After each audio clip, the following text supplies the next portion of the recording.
The first thing I remember is the sound metal dragging across stone, slow enough to feel intentional. When my eyes snapped open, all I saw was darkness layered in darkness, and a single lantern swaying above me like it was breathing. For a moment, I didn't know where I was. Then the cold bit through my skin, and the smell hit me, wet fur, and something sweet rotting in the corners. That was the night my pack sold me to the rivals? Not banished, not exiled, sold. They didn't speak to me as they dragged me through the forest, just whispered among themselves with the kind of quiet guilt that burns hotter than hatred. When they threw me into the iron cell beneath the rival pack's territory, I was still waiting to wake up, but the cage door slammed shut, and reality finally clicked. I wasn't meant to return. I wasn't meant to survive.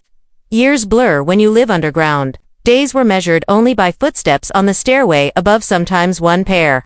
Sometimes many, always slow, heavy, deliberate. They came to feed me, but never enough. They spoke to me, but never kindly. Some watched me like a curiosity, others like a threat. A few, like dinner aging on a hook. The worst were the nights when the growling started, low rumbles, vibrating through the stone walls. They didn't come from humans. They didn't come from anything I had a name for.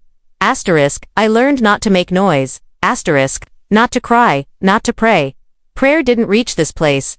One night, the hooded one, the one they called Warden, leaned close to my cage. His voice was soft, almost gentle. You're lucky, little stray, he murmured. When the Moon King comes, he eats the strongest first. You're weak. You'll last. I didn't know what he meant at the time, but I should have. Weeks passed. Months, maybe years. The chamber shifted, new claw marks on the walls.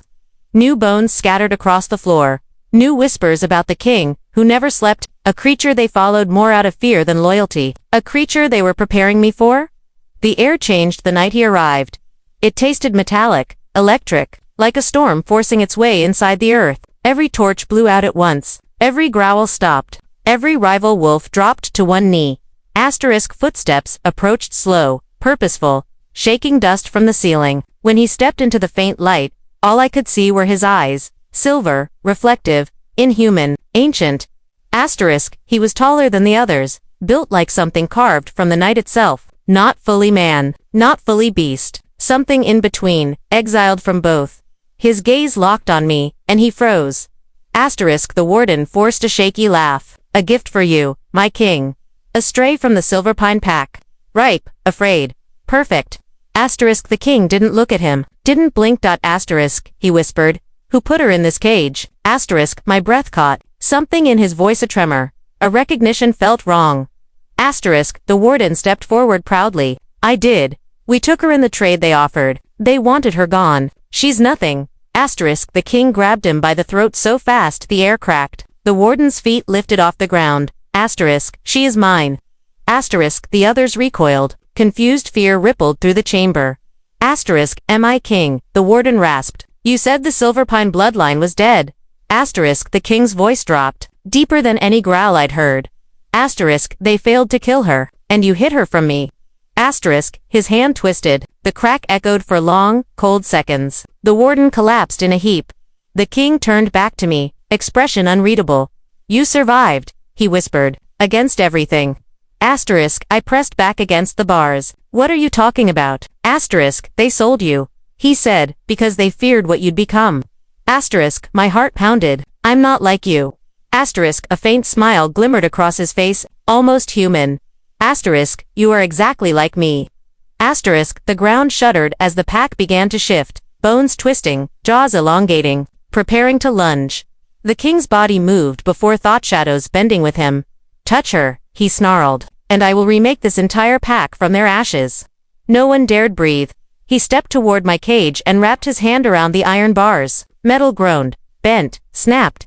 He didn't even strain. When the door fell open, the chamber filled with a sound I hadn't heard in years. Air. Real, free air.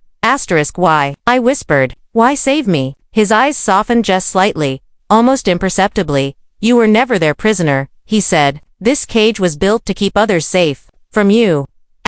Before I could speak. Before I could even understand. My vision blurred. My spine burned. Heat flooded my veins. My fingers curled, bones cracking, reshaping. The pack stumbled back in. Terror, not from him, from me. Asterisk the king knelt beside me as the world split open inside my body.